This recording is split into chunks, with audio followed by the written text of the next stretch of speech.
आज की क्लास में हम पढ़ेंगे tensile test for mild steel. देखो अपन पहले तो मैं हेडिंग डाल देता हूँ कि अपन का क्या पढ़ने वाले हैं। अपन पढ़ेंगे tension test for mild steel.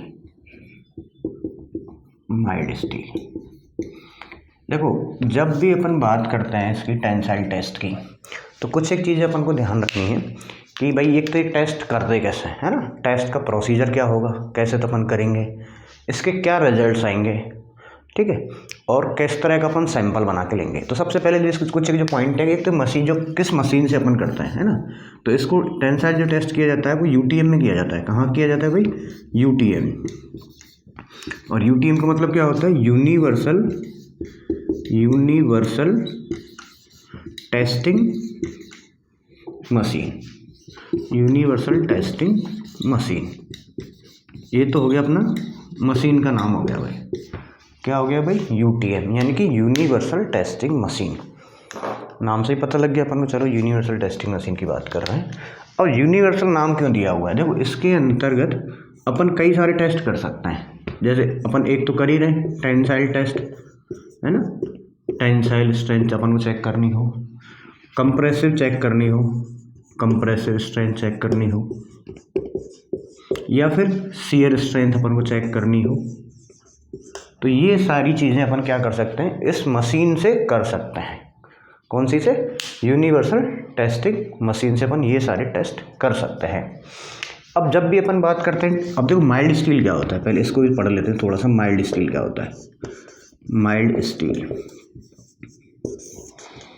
देखो माइल्ड स्टील क्या होता है कि आयरन जो अपना होता है, लोहा जो होता है, उसके बहुत सारे ग्रेड मिलते हैं। ग्रेड या अपन टाइप कह सकते हैं कि ग्रेड है, ये टाइप है।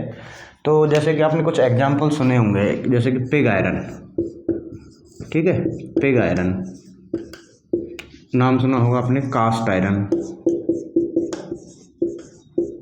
रोट आयरन, ठीक है। यानी ये क्या है, जो लोहा होता है यानी आयरन जो होता है उसके कुछ रूप हैं। अपन टाइप्स की बात करें, जैसे पहले पिग आयरन की बात करते हैं। जब भी अपन लोहे को शुद्ध करते हैं, ठीक है, तो सबसे पहले जो अपन को मिलता है वो क्या मिलता है? पिग आयरन मिलता है, यानी जिसके अंदर अशुद्धियाँ थोड़ी ज़्यादा होती हैं उसको अपन क्या कह देते हैं? पिग आयरन कह देते हैं।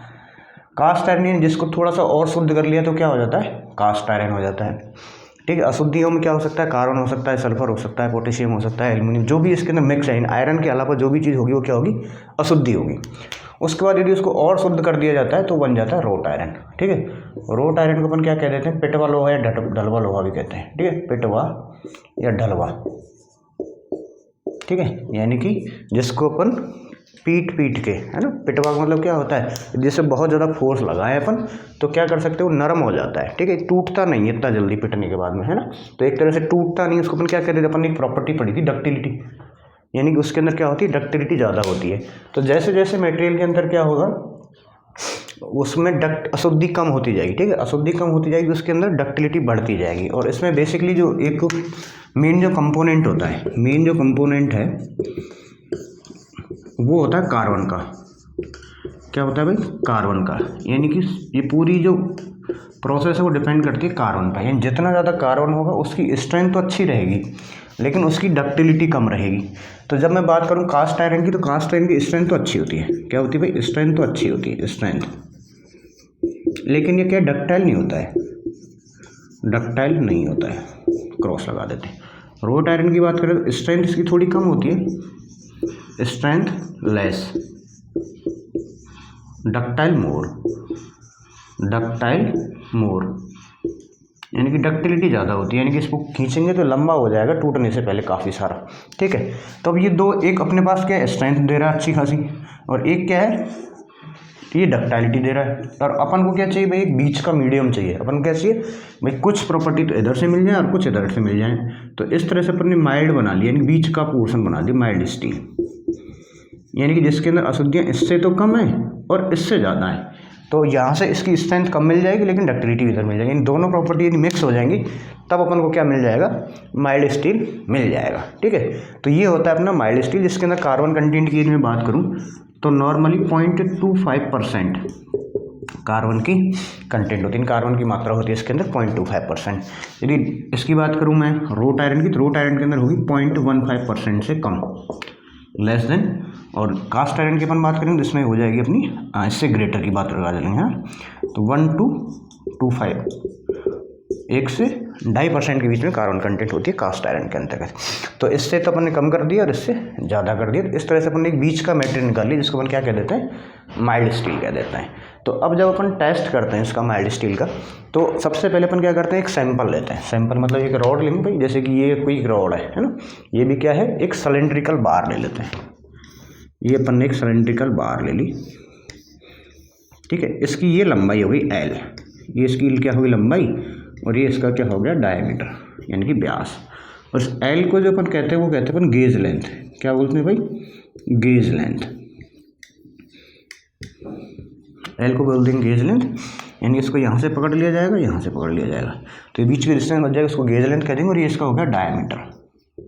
तो जब भी अपन टेस्ट करेंगे तो ये जो लेंथ है यानी कि L/D का जो रेशियो है वो अप्रोक्सीमेटली 4 लिया जाता है।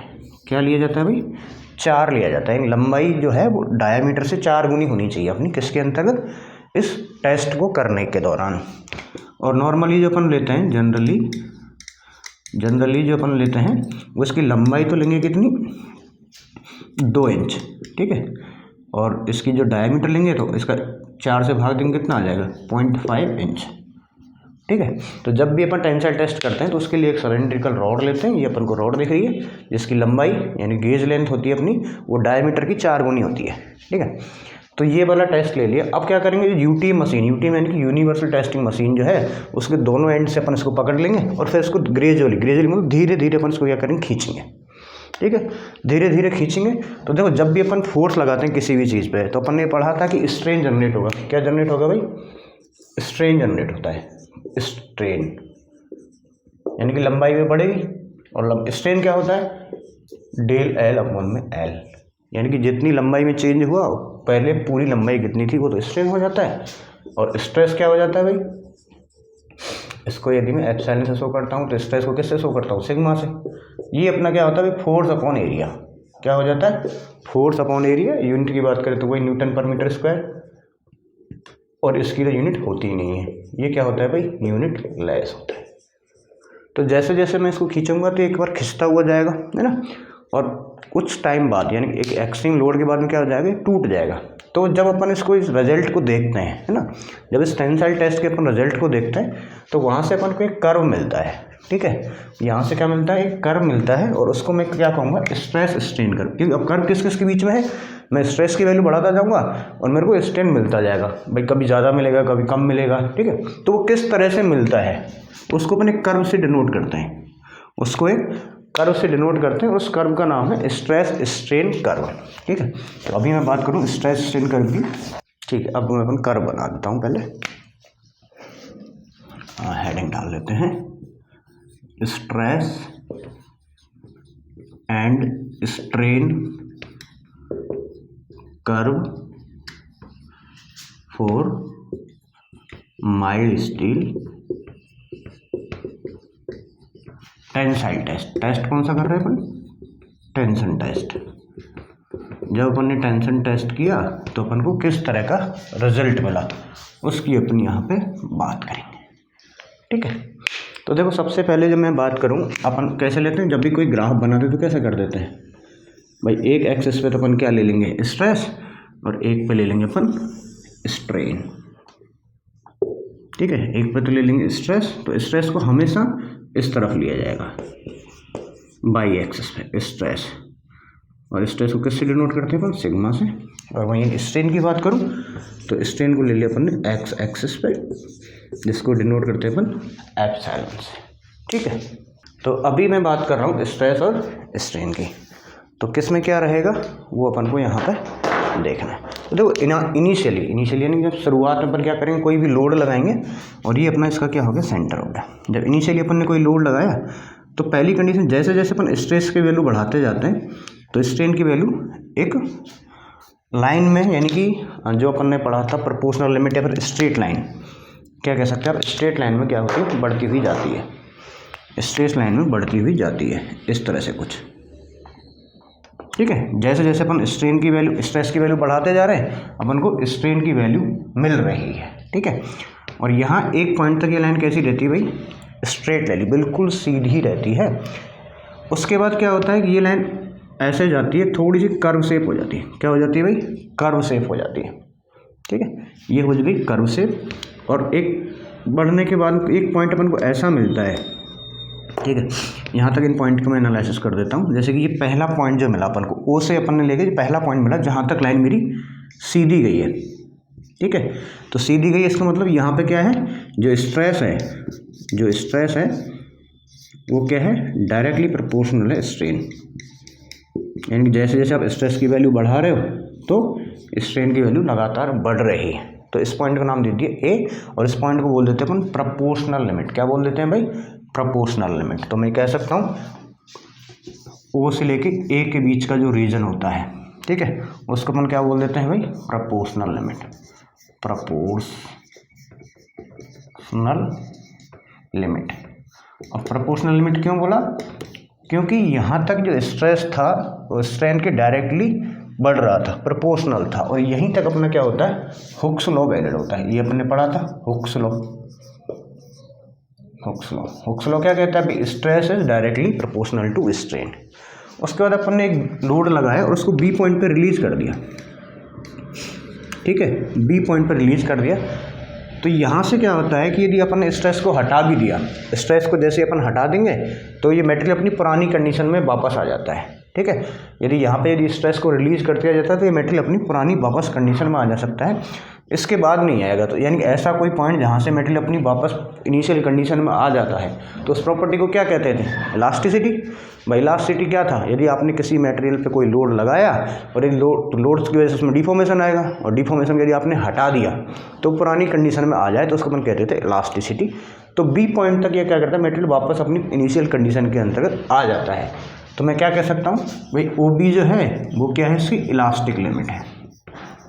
क्या है भाई, इलास्टिक लिमिट है, क्योंकि यहाँ से जो मटेरियल है वो वापस अपनी इनिशियल कंडीशन में, पुरानी पहली जो कंडीशन है उसको दोबारा गेन कर लेता है, उसी शेप में वापस से आ जाता है। तो इसलिए मैंने इसको क्या कह दिया, ओ बी को इलास्टिक लिमिट। फिर फर्दर अपन आगे बढ़े तो यहाँ पे एक सी पॉइंट मिलेगा अपन को। ठीक है, और सी पॉइंट को अपन कह देते हैं यील्ड पॉइंट। यील्ड पॉइंट का मतलब समझेंगे पहले। यील्ड पॉइंट क्या होता है, सी क्या होता है भाई, यील्ड पॉइंट। और एक पॉइंट और बनेगा सी डैश यहाँ पे, यानी पहले तो मटेरियल थोड़ा सा ऊपर जाता है और फिर थोड़ा सा डिप कर जाता है। ठीक है, ऊपर गया फिर डिप कर गया। अब यील्ड पॉइंट को समझा पहले तो कि यील्ड पॉइंट क्या होता है। सी को बना दिया मैंने यील्ड पॉइंट। यील्ड पॉइंट यानी कि अब तक अपन को जो स्ट्रेन मिल रहा था वो कब मिल रहा था, जैसे जैसे मैं स्ट्रेस की वैल्यू बढ़ा रहा था। यानी कि जैसे जैसे मैं स्ट्रेस की वैल्यू बढ़ा रहा हूँ वैसे वैसे मेरे को स्ट्रेन की वैल्यू मिल रही है।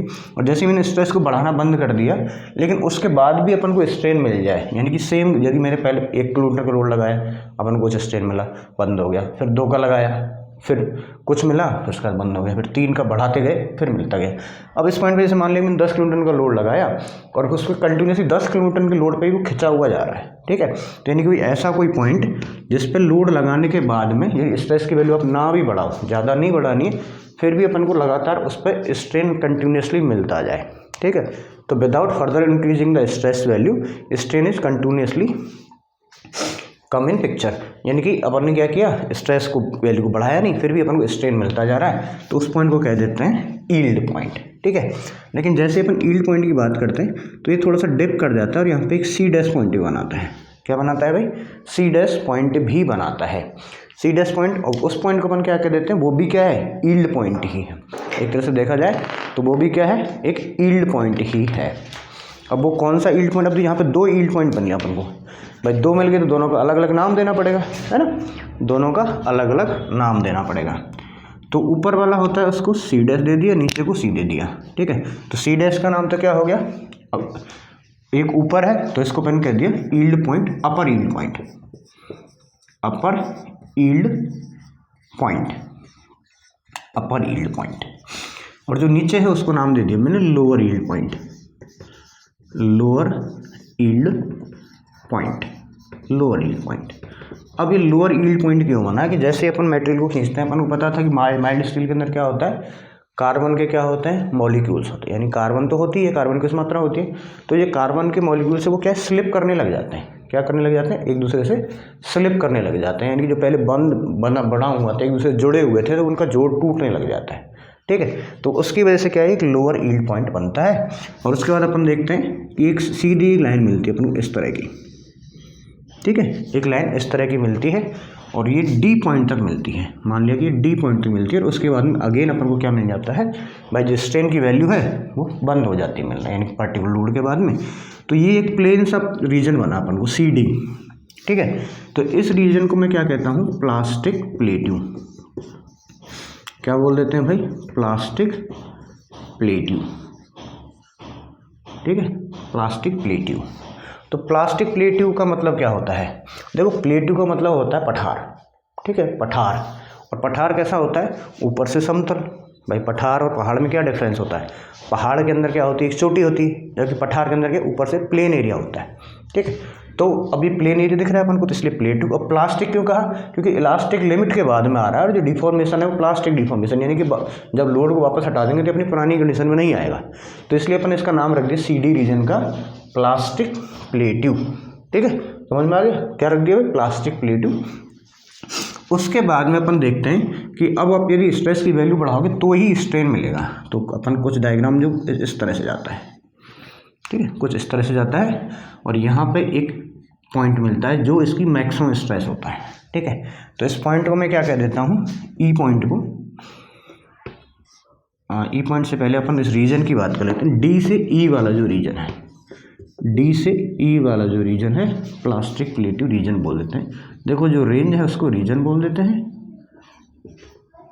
ठीक है, अब डी से ई, अब यानी यहाँ पे क्या हुआ, जो कार्बन के मॉलिक्यूल्स थे वो जो नीचे स्लिप करके आए थे, यानी एक दूसरे से टूट के दूर हो गए थे, वो क्या करते दोबारा यहाँ तक तो खिंच गया, जो अपना जो स्ट्रेस इनके अंदर आ गया वो दोबारा से रीअरेंजमेंट होने लग जाता है। क्या होने लग जाता है, दोबारा से जमने लग जाता है, सेट होने लग जाते हैं। और जब कोई चीज़ टूट के दोबारा से सेट होगी तो वो दोबारा से उसको क्या चाहिए, स्ट्रेंथ की ज़रूरत पड़ेगी। तो इस रीजन को मैं बोलता हूँ स्ट्रेन हार्डनिंग रीजन। क्या बोलूँगा मैं, strain hardening region, strain hardening region, strain hardening region अपन इस पर्टिकुलर जोन को बोल देते हैं, स्ट्रेन हार्डनिंग रीजन हो गया साहब। ठीक है, फिर ये एक अल्टीमेट पॉइंट मिला, यानी इससे ज़्यादा स्ट्रेस की वैल्यू अपन को नहीं मिलती है, तो इसको ई पॉइंट को मैं कह देता हूँ ultimate yield point strength, ultimate stress point, ultimate stress point. ये हो गया अपना अल्टीमेट स्ट्रेस पॉइंट। फिर अगेन क्या होता है, इसके अंदर ये कुछ ग्राफ है वो नीचे की तरफ आता है और इस तरह से एक पर्टिकुलर पॉइंट के बाद में यहाँ पे पूरा जो स्टील है वो क्या कर जाता है, ब्रेक कर जाता है। ठीक है, क्या कर जाता है भाई, ब्रेक कर जाता है। तो जहाँ पे ब्रेक हो गया यानी कि फ्रैक्चर हो गया, तो उस पॉइंट को मैं क्या कह देता हूँ भाई, fracture point, fracture point, fracture point. यानी कि यहाँ पे ये टूट गया है और ई से जो एफ है इसको बोलते हैं अपन, ई से जो एफ जो रीजन है उसको बोलते हैं नेकिंग जोन। क्या बोल देते हैं भाई, नेकिंग जोन। इसको भी समझते हैं क्या होता है नेकिंग जोन। देखो जब अपन मटेरियल को खींच रहे हैं, क्या कर रहे हैं भाई, जब अपन मटेरियल को खींच रहे हैं, जैसे कि ये पहले मेरी एक बार थी, ये बार थी जो अपन ने पहले इस टेस्ट के अंदर ली, तो जब खींचेगी तो कैसी हो जाएगी भाई, ये बार है कुछ इस तरह से। कोई भी चीज़ टूटती है, टूटने से पहले क्या होती है, उसकी लंबाई बढ़ती है और इस तरह की हो जाती है ना भाई। जो खींचेंगे तो इस तरह की हो जाएगी। तो ये क्या हो रहा है, जैसे अपन की बात करें, खुद की बात करूँ तो मेरे ये शोल्डर है और ये हेड है, तो बीच में से पोर्शन क्या है, पतला हुआ है। ठीक है, ये गर्दन क्या है, पतली है। तो उसी तरह से नेक का सा फॉर्मेशन दिख रहा है अपन को यहाँ पे। जब अपन उस मटेरियल को खींचेंगे तो यहाँ से पतला हो जाएगा, तो नेक का फॉर्मेशन हो जाएगा। और नेक का फॉर्मेशन यानी एरिया क्या हो गया, कम हो गया। क्या हो गया, एरिया कम हो गया। तो अपन क्या कर सकते हैं, इसको स्ट्रेस वाले डायग्राम को थोड़ा सा नीचे ला सकते हैं, कम लोड लगाने के बाद भी अपन को स्ट्रेन मिलता रहेगा। तो इसलिए इस रीजन को अपन क्या कह देते हैं भाई, नेकिंग जोन। और एफ पॉइंट के बाद में मटेरियल क्या हो जाता है, पूरी तरह से टूट जाता है। ठीक है। तो इस तरह का अपन को कुछ रिजल्ट मिलता है जब अपन क्या करते हैं, टेंसाइल टेस्ट करते हैं माइल्ड स्टील का इन यूटीएम वाली मशीन के अंतर्गत। तो वो से ए पॉइंट की मैं बात करूँ तो ये तो क्या हो गया, प्रोपोर्शनल लिमिट हो गया, यानी यहाँ से यहाँ तक स्ट्रेस जो था स्ट्रेन के साथ सीधा सीधा गया, ठीक है। यानी कि जैसे स्ट्रेस बढ़ा है उतना ही स्ट्रेन अपन को मिलता चला गया। बी पॉइंट क्या था, एक इलास्टिक पॉइंट था, यानी यहाँ से अपन मटेरियल पे से लोड को हटा देंगे तो पुरानी कंडीशन में वापस आ जाएगा, तो इसको मैंने क्या कह दिया, इलास्टिक लिमिट। सी पॉइंट एक ऐसा पॉइंट है जिसके बाद यदि आप स्ट्रेस की वैल्यू नहीं भी बढ़ा रहे हो, स्ट्रेस की वैल्यू आप नहीं बढ़ा रहे हो तो भी अपन को क्या है, स्ट्रेन लगातार मिलता जा रहा है। तो इस रीजन को मैं क्या कह देता हूँ, प्लास्टिक प्लेटू। प्लेटू क्यों कहा कि ये ऊपर से थोड़ा सा प्लेन है और प्लास्टिक रीजन के अंतर्गत है। उसके बाद क्या हुआ, कार्बन जो मॉलिक्यूल्स थे वो दोबारा क्या होने लग गए, रीअरेंज होने लग गए, यानी कि अब यदि आपको स्ट्रेन चाहिए तो लोड को वैल्यू बढ़ानी पड़ेगी, स्ट्रेस की वैल्यू इंक्रीज करनी पड़ेगी। तो इस रीजन को मैंने क्या कह दिया, इलास्टिक हार्डनिंग रीजन। क्या बोल दिया भाई, इलास्टिक हार्डनिंग रीजन बोल दिया। और उसके बाद में एक अल्टीमेट स्ट्रेंथ पॉइंट आया और लास्ट में जाके मटेरियल टूट गया। तो इसके रेस्पेक्ट में जो स्ट्रेन अपन को मिलता है, ठीक है भाई, यील्ड पॉइंट के अबाउट में जो स्ट्रेन मिलता है उसको अपन क्या कह देते हैं, यील्ड स्ट्रेंथ। सिग्मा वाई से डिनोट कर देते हैं, तो इसको क्या देते हैं अपन, यील्ड स्ट्रेंथ। यील्ड स्ट्रेस बोल दिया, स्ट्रेस की वैल्यू यील्ड स्ट्रेस कह दिया। वही जो मैक्सिमम जो लोड मिलता है अपन को, ठीक है, उसको मैं क्या कह दूंगा, अल्टीमेट स्ट्रेस, अल्टीमेट स्ट्रेस। और इसको मैं क्या बोल दूंगा, इस पॉइंट पे यहाँ हम लिख दो फ्रैक्चर स्ट्रेन, ठीक है। अब जब स्ट्रेन की बात करता हूँ, जब विद इन जो इलास्टिक लिमिट है, यानी यहाँ तक जो स्ट्रेन की जो वैल्यू होती है, ऑलमोस्ट जो इलास्टिक रीजन होता है वो स्ट्रेन के अंदर होता है अप्रोक्सीमेटली 0.12% स्ट्रेन, यानी जितना मटेरियल के अंदर होना था उसका 0.12% ही सिर्फ इलास्टिक रीजन रहता है। जहीं यदि प्लास्टिक रीजन की बात करूँ तो ये अपना हो जाता है 12 से 15%। 12 से 15% के बाद में ये इतना रीजन क्या है, प्लास्टिक रीजन के अंदर आता है, और ये थोड़ा सा कम आता है। बेसिकली जब अपन माइल्ड स्टील की बात करते हैं तो ये सारे जो पॉइंट है ना, ये तीनों जो पॉइंट आपको दिख रहे हैं, ये जो तीनों पॉइंट दिख रहे हैं A B C C dash, ठीक है, ये जो तीनों जो पॉइंट दिख रहे हैं वो क्या होता है, बहुत ही स्मॉल एरिया के अंदर होता है, यानी बहुत पास होते हैं। वो तो मैंने आपको दिखाने के लिए वजह से इसको थोड़ा सा बड़ा करके बता दिया। ये तीनों ही पॉइंट क्या होते हैं, बहुत एक दूसरे के पास होते हैं, इसलिए अपन जो माइल्ड स्टील होता है उस माइल्ड स्टील को अपन बोल देते हैं लीनियर इलास्टिक। क्या बोल देते हैं भाई, लीनियर इलास्टिक, ठीक है, इसलिए इसको क्या बोल देते हैं अपन, लीनियर इलास्टिक, ठीक है। तो ये रिजल्ट्स अपन को मिलते हैं किसके, टेंसाइल टेस्ट के, जब अपन करते हैं यूटीएम मशीन के अंतर्गत, ठीक है। आई थिंक सारे जो पॉइंट हैं वो आपको क्लियर हो गए हैं। ओ ए क्या है, प्रोपोर्शनल लिमिट है, ओ से एक तो डायरेक्टली आ गया था, ओ बी क्या इलास्टिक लिमिट थी, सी डैश यील्ड पॉइंट है, ठीक है, अपर यील्ड पॉइंट, और ये नीचे वाला क्या है, सी है yield point, lower yield point. तो जब भी अपन यील्ड स्ट्रेंथ की बात करेंगे तो इसके रेस्पेक्ट में लेंगे, लोअर यील्ड पॉइंट के रेस्पेक्ट में अपन हमेशा क्या लेते हैं, यील्ड पॉइंट को कंसीडर करके चलते हैं। फिर सीडी की बात करें तो सीडी क्या था, एक प्लास्टिक प्लेटू रीजन था, डी स्ट्रेन हार्डनिंग रीजन हो गया, ई अल्टीमेट स्ट्रेस पॉइंट हो गया, एफ फ्रैक्चर पॉइंट हो गया, और ई एफ अपना क्या हो गया, नेकिंग जोन या फिर सॉफ्टनिंग जोन भी अपन इसको बोल सकते हैं, नेकिंग या फिर सॉफ्टनिंग जोन भी इसके अंतर्गत बोल सकते हैं। तो ये जो डायग्राम मिला वो अपन को किसका मिला, माइल्ड स्टील का, ठीक है। तो वहीं यदि मैं स्टील की ग्रेड की और बात कर लेता हूँ, यदि मैं इसी में, ठीक है, इसी में और ड्रॉ कर देता हूँ। यदि अपन बात करें, ये तो माइल्ड स्टील का हो गया, आप इसको लिख सकते हैं mild steel, mild steel, mild steel का ग्राफ है, ठीक है। तो यहाँ तक ये आपको क्लियर हो जाना चाहिए।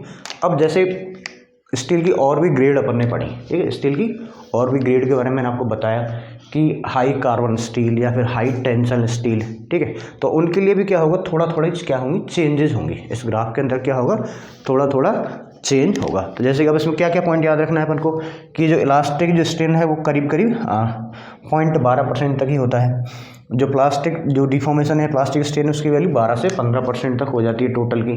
तो ये पॉइंट अपन, और सी, अब इसमें बात करें तो सी बी ए, यानी सबसे ज़्यादा वैल्यू किसकी होती है, सिग्मा सी की वैल्यू होगी, और ये सारे क्या होंगे, एक तरह से पास होते हैं। प्रैक्टिकली क्या लेते हैं अपन, इनको बराबर ले लेते हैं। जब भी आप न्यूमेरिकल वैल्यू के अंदर लेंगे ना, तो सिग्मा वाई, तो यील्ड पॉइंट के अकॉर्डिंग भी ये सिग्मा बी कर देते हैं, इसको सिग्मा ए कर देते हैं, तो इनको क्या लेते हैं, बराबर ही लेके चलेंगे। जब अपन प्रैक्टिकल पर्पज़ की अपन बात करेंगे तो इन तीनों ही पॉइंटों को बराबर लेके चलेंगे। ठीक है, ये जो स्ट्रेन है वो क्या रहेगी, अप्रॉक्सीमेटली इक्वल ही रहती है। ठीक है, तो ये पॉइंट भी अपन को याद रखना है। इसके अंतर्गत फिर अपन ने पढ़ा था कि जैसे जैसे अपन इसकी बात करते हैं स्ट्रेन की या फिर एलोंगेशन की बात करते हैं, तो जैसे आप क्या करोगे, कार्बन कंटेंट की वैल्यू बढ़ती जाएगी। ठीक है, कार्बन की परसेंटेज बढ़ाते जाओगे। कार्बन की यदि आपने परसेंटेज बढ़ा दी तो स्ट्रेन की जो वैल्यू है वो क्या करती जाएगी, कम होती चली जाएगी। स्ट्रेन की वैल्यू कम होती चली जाएगी और स्ट्रेंथ बढ़ती चली जाएगी।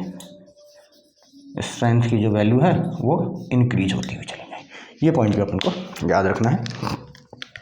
यदि कार्बन कंटेंट बढ़ा तो स्ट्रेंथ की वैल्यू कम होगी और स्ट्रेंथ की वैल्यू बढ़ती हुई जाएगी। तो ये पॉइंट अपन को याद रखना है। अब जैसे मैं कुछ और मटेरियल्स भी हैं उनका भी एक छोटा सा ग्राफ बना देता हूँ, इसको मैं हटा देता हूँ। ठीक है, अब अपन स्ट्रेस स्ट्रेन कर्व की बात करते हैं। कर्व की जगह कर्व्स कर देते हैं हम इसको, क्योंकि बहुत सारे मटेरियल कर्व्स कर देते हैं।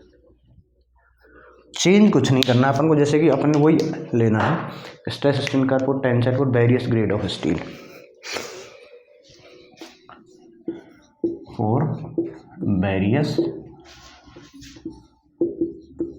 Grade of steel. यदि स्टील की और ग्रेडों की अपन मैं बात करता हूँ तो मेरे को किस तरह का ग्राफ मिलेगा वो मैं बना देता हूँ अभी यहाँ। ये वही सेम, ये स्ट्रेन रहेगा, ये क्या रहेगा, स्ट्रेस रहेगा। इधर सिग्मा, इसको स्ट्रेस बोल देते हैं सिग्मा, और ये हो गया अपना स्ट्रेन। इसकी वैल्यू ऐसे ऐसे बढ़ती हुई जाएगी। तो देखो अपन ने माइल्ड स्टील के लिए जो ग्राफ देखा वो तो कुछ किस तरह का था। यहाँ से स्टार्ट किया अपन ने,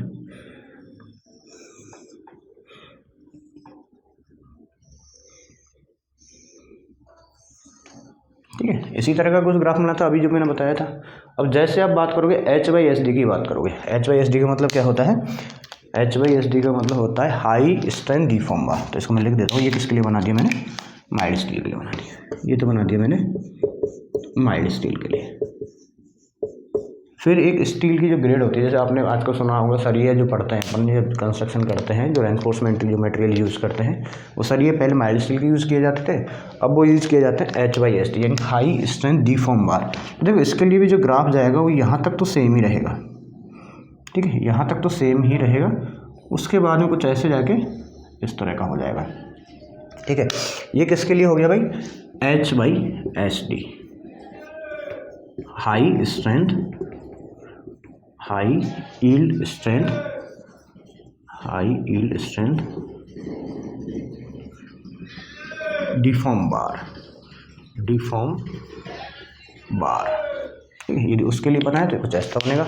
वहीं यदि अपन हाई टेंशन स्टील की बात करें, ठीक है, हाई टेंशन स्टील की मैं बात कर रहा हूँ, तो उसके लिए भी ग्राफ कुछ इसी तरह से जाएगा। यानी यहाँ तो ये रीजन है वो तो सेम ही रहेगा, है ना, यहाँ से यहाँ तक सेम गए, उसके बाद में ये वैल्यू इस तरह से बढ़ जाएगी, ये यहाँ पे ही रुक जाएगा। इसको अपन यहाँ पे रोक देते हैं, इसको यहाँ पे रोक देते हैं। तो देखो जैसे जैसे अपन को क्या दिख रहा है कि जैसे जैसे अपन कार्बन कंटेंट बढ़ा रहा हूँ, इसको मैं लिख देता हूँ high tension steel, high tension steel. इसके अंदर क्या हुआ है भाई, जैसे जैसे कार्बन की कंटेंट बढ़ती गई है तो जो स्ट्रेन की वैल्यू वो तो कम होती हुई जा रही है, और जो स्ट्रेस की वैल्यू वो क्या होती जा रही है, इंक्रीज होती हुई दिख रही है अपन को। ठीक है, तो इस तरह से और मटेरियल्स के अपन को क्या देखेंगे, ग्राफ देखेंगे। जो स्टील की ही ग्रेड की बात करता हूँ, वहीं यदि मैं बात करूँ छोटा सा एक ग्राफ और बना देता हूँ, कार्बन मतलब stress strain curve for mild steel for compression, ठीक है। तो कंप्रेशन वाला जो ग्राफ अपन को दिखेगा वो कुछ ज़्यादा चेंज नहीं होंगे इसके अंतर्गत, उसके अंदर ये प्लास्टिक वाला रीजन नहीं आता है बस। ये अपन में सिग्मा स्ट्रेस हो गया और ये स्ट्रेन हो गया, तो उसके अंदर जो ग्राफ जाएगा कुछ इस तरह का जाके और ये इस तरह का कन्वर्ट हो जाता है। ये किसके लिए है भाई, कंप्रेशन के लिए है, माइल्ड स्टील कंप्रेशन के लिए। ठीक है, तो ये हो गया यहाँ पे। अब ये तो हो गया स्टील की ही ग्रेड। यदि मैं कुछ और मटेरियल्स की बात करूँ, जैसे और मटेरियल क्या हो सकता है, एल्युमिनियम हो सकता है ना। और एक चीज़ जो अपन को याद रखनी है, याद क्या रखना है अपन को, कि जब अपन बात करते हैं मॉडुलस ऑफ इलास्टिसिटी की, भाई हुक्स लॉ क्या था, हुक्स लॉ में अपन ने पढ़ा था stress is proportional to strain, stress is proportional to strain पढ़ा था। और जब इसको सिग्मा प्रोपोर्शनल टू एप्सिलॉन, ठीक है। और जब अपन इसको बराबर किया था तो यहाँ पे एक ई कांस्टेंट लाए थे और एप्सिलॉन था, तो ई की वैल्यू क्या थी, सिग्मा अपॉन में एप्सिलॉन, ठीक है। और इसको अपन ने क्या कह दिया था, Young's modulus of elasticity, Young's modulus, ठीक है। तो स्टील की ऑल ग्रेड्स के लिए इसकी वैल्यू क्या रहती है, all grade of steel is same, E की वैल्यू क्या होती है, सेम होती है। और ये जो वैल्यू होती है वो होती है 2 × 10⁵ न्यूटन पर mm², ठीक है। कुछ एक बुक में 2.1 भी आ जाएगा तो कोई इश्यू नहीं है। तो सारी जो स्टील की चाहे कोई सी भी हो, क्योंकि यहाँ तक तो सारे पॉइंट क्या सेम ही जा रहा है, यानी जो प्रोपोर्शनल एलिमेंट तक की अपन बात करते हैं तो वहाँ तक तो ये सारी चीज़ें क्या रहती हैं, सेम रहती हैं, ठीक है। तो ये चीज़ भी अपन को याद रखनी है।